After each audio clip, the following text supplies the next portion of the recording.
E eu quero dizer, não sobre a greve em si, mas eu quero extrair lições da greve. E gostaria de chamar a atenção de todos para alguns problemas que nós vamos começar a vivenciar daqui para frente, a partir do momento em que o povo começou a perceber que ele verdadeiramente é o detentor do poder. Começou a perceber que o que está escrito na Constituição Federal, que todo o poder emana do povo, não é só para estar escrito, é para ser praticado. E isso vai causar muitas mudanças na nossa vida e principalmente na vida política deste país. O que está acontecendo, ou o que aconteceu, pode surpreender apenas quem nunca estudou história. Quem estudou história, quem estuda, sabe que estas coisas não são novidades. Elas ocorrem em vários lugares do mundo há muitíssimo tempo. E eu já falava sobre a greve dos caminhoneiros há mais de 30 anos. Se alguém aqui duvidar, está um convite, entra na minha página do Facebook e os senhores vão ver diversas manifestações de ex-alunos meus, lembrando que eu dizia em sala de aula que um dia os caminhoneiros descobririam aqui o poder que possuem e que o dia que isso acontecesse, nós viríamos coisas que nunca pensamos em ver. O que eu era? Uma pitonisa? Um adivinho? Não, um sujeito que estuda e que conhece a história. E eu convido os senhores também, se quiserem entender o que eu estou falando, a procurarem. Não temos mais videolocadora, mas procura no Netflix, procura no Now. 2 filmes. Um chamado Fist, F-I-S-T, com o Sylvester Stallone, antes dele ser o Rambo, antes dele ser o Rock. Ou então peçam um filme chamado Hoffa, H-O-F-F-A, com Jack Nicholson. Os 2 filmes tratam do mesmo problema. O que os caminhoneiros fizeram nos Estados Unidos na década de 60. O presidente do Sindicato dos Caminhoneiros da América do Norte, dos transportadores de de carga, o Jimmy Hoffa, um dia à noite foi buscado em casa por 4 pessoas e nunca mais se ouviu falar dele.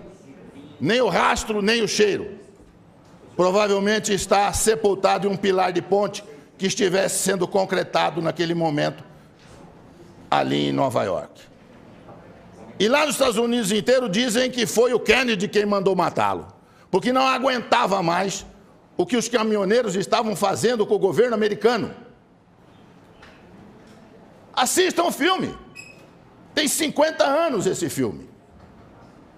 E eu já dizia para os meus alunos, então, o dia que os caminhoneiros do Brasil descobrirem isso. E os caminhoneiros do Brasil não tinham organização que os americanos tinham, porque isso foi possível graças ao rádio PX que eles tinham em cada caminhão. Cada caminhão tinha um rádio PX, num determinado momento houve um comando e eles simplesmente pararam os Estados Unidos.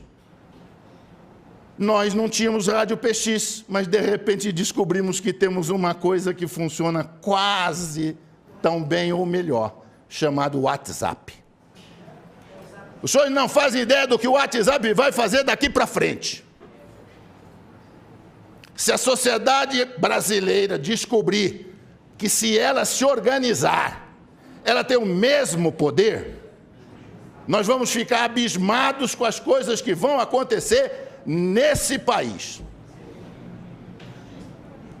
Eu estava nos Estados Unidos em 1976, estudando, e eu frequentava um supermercado que ficava pertinho do apartamento onde eu morava. E lá eu comprava café brasileiro, café cacique. Pois um dia eu cheguei no supermercado, havia uma placa na prateleira onde estava o café, cheio de latinha de café cacique, e a placa dizia assim: não compre café brasileiro. E eu fiquei surpreso, eu falei, se o proprietário não quer vender café brasileiro, é só tirar da prateleira. E aí eu fiquei sabendo que era uma entidade de organização civil, de defesa dos trabalhadores da indústria de calçado dos Estados Unidos, de calçado, que tinham colocado aqueles cartazes em todos os supermercados nos Estados Unidos. E aí procurei saber junto ao meu professor na escola o que estava acontecendo, e ele disse: o sapato brasileiro está entrando nos Estados Unidos a um preço muito baixo e está tirando emprego dos trabalhadores americanos.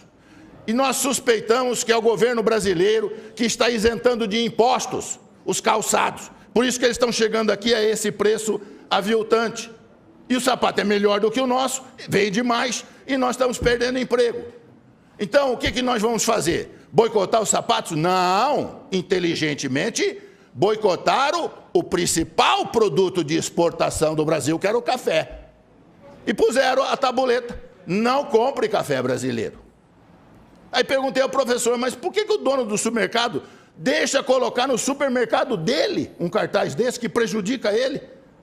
Ele disse: porque se ele não deixar, eles vão boicotar o supermercado inteiro.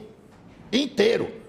Eles vão ficar na porta do supermercado com placas avisando que ali tem gente contra os interesses dos trabalhadores americanos.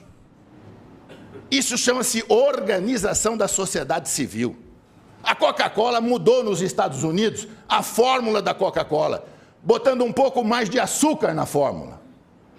Surgiu uma coisa que ninguém sabia que existia: a Sociedade Americana dos Bebedores de Coca-Cola sabor tradicional.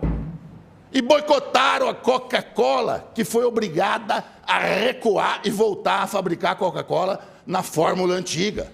Isso chama-se organização da sociedade civil. A hora que nós descobrimos isso aqui no Brasil, nós vamos ver o que vai acontecer aqui. Se nós tivéssemos aqui, ao invés de presidencialismo, parlamentarismo, o senhor sabe o que teria acontecido essa semana que passou? Tinha caído o governo. Na Itália, o primeiro-ministro foi escolhido há uma semana, já caiu. O governo cai no momento em que não tem o apoio do povo. A hora que o povo vai para a rua e o povo reivindica, e como os caminhoneiros fizeram sabiamente, sem violar a lei, os caminhoneiros não violaram a lei. Eles têm todo o direito de não transitar. As estradas estavam abertas, eles estavam parando em áreas privadas, não interditaram coisa nenhuma. E mostraram o poder de obrigar o governo a ceder em tudo. Eu faço ideia se eles tivessem posto na lista de reivindicações, depois de diminuir o diesel, a renúncia do presidente. Quero ver o que o presidente ia falar para eles. Eu não renuncio, então não termino a greve. Verdade. Eu ia ver o que ia acontecer. Senhores, abram o olho. Governadores, prefeitos, abram o olho. O povo está descobrindo que ele tem poder. E a hora que ele exercer este poder, nós vamos ver muita mudança nesse país. Muito obrigado.